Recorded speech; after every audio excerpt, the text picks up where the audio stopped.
Welcome to Emotions and Stories. Today's story is about stress, and how we handle stress in our daily life is what makes it either a great story or a painful lesson. So let's start today's story. Late but great. Ravi was not a morning person. He had a long standing relationship with his snooze button, and today, of all days, it betrayed him. When his eyes finally fluttered open, the clock blared 8:47 a.m. in bold red letters.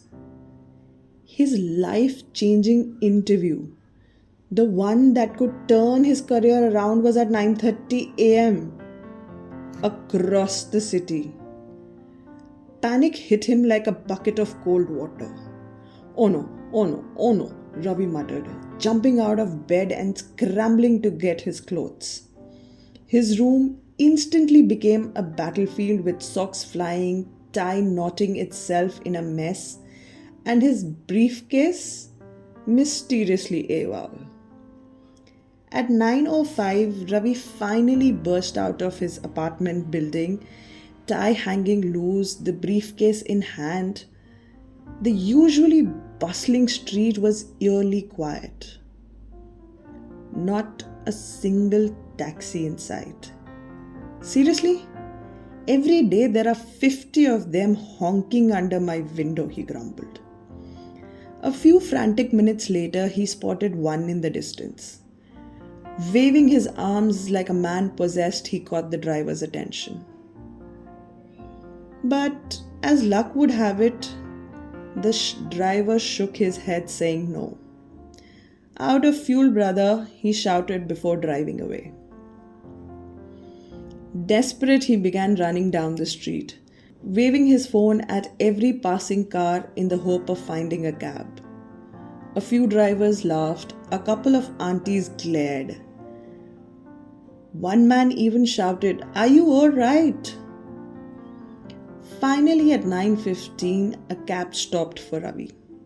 "Tech Square," he barked as he threw himself in the back seat. "And please take a shortcut." The driver nodded confidently. "I'm the king of shortcuts, sir, don't worry." But as soon as they turned onto the main road, they hit a traffic jam so dense it looked like a parking lot.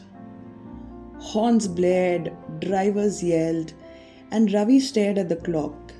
9:18 a.m. "What happened to the shortcut?" Ravi asked, glaring at the driver. The driver simply shrugged his shoulders, saying even that was jammed. Determined not to let the traffic ruin his life, Ravi decided to get out and run. He paid the driver hastily, grabbed his briefcase, and sprinted through the sea of cars. He dodged motorbikes, nearly tripped over a vegetable cart, and then, as fate would have it, he found himself face to face with a truck loaded of live chickens. One particularly angry looking chicken flapped its wings violently, breaking free and flying straight at Ravi. He ducked, but not before it left a souvenir on his shirt. "Oh, really? Chicken poop shirt?" Ravi shouted, wiping at the stain with his handkerchief. At 9:23 a.m., Ravi spotted a metro station. A glimmer of hope returned to his eyes. Yes, this'll be faster, he thought, dashing down the stairs and nearly bowling over an old man in the process. "Watch where you're going, son," the man yelled.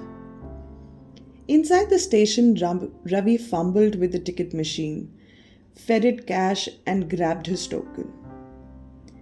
As the train approached, he leaped inside just as the doors were closing. Whew, Ravi sighed in relief. But his relief was short lived. The automated voice announced, Next station is West Point Mall. West Point Mall? But that's in the opposite direction. Ravi smacked his forehead. Of course. Why not take a scenic tour on the most important day of my life? By the time Ravi got off the metro and switched to the correct train, it was already 9:35. His interview had officially started. As soon as the train stopped at Tech Square, Ravi bolted out of the station running like as if his life depended on it. He reached the office building huffing and puffing, his shirt stained, tie askew, and briefcase half open.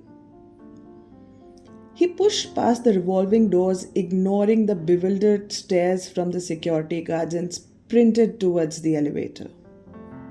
Of course, the elevator was out of service. "You've got to be kidding me!" Ravi shouted, glaring at the mocking red sign. With no other choice, he started climbing the stairs two at a time.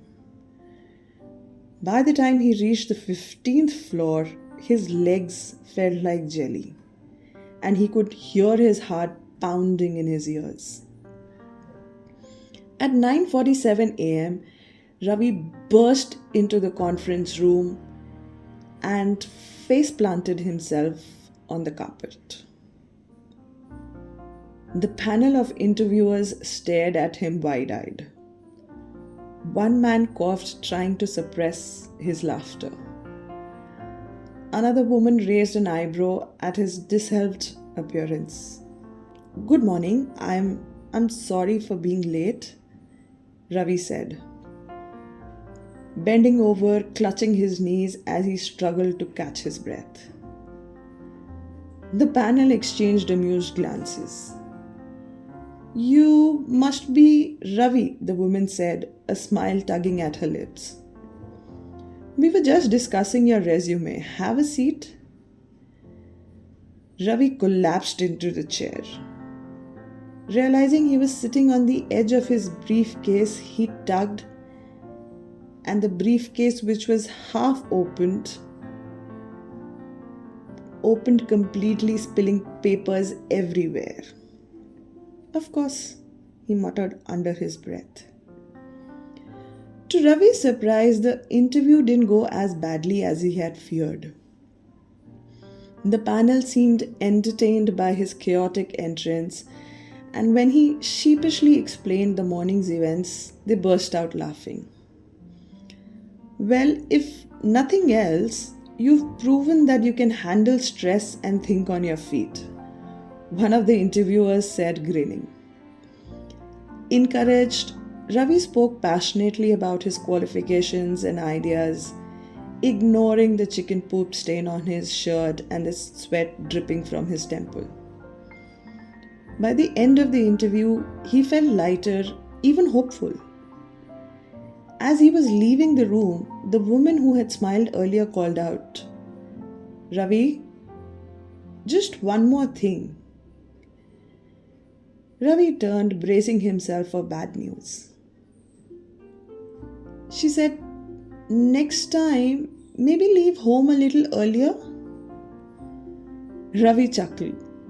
Scratching his head, he said, "Noted, ma'am." 2 weeks later, Ravi received a call. He had gotten the job.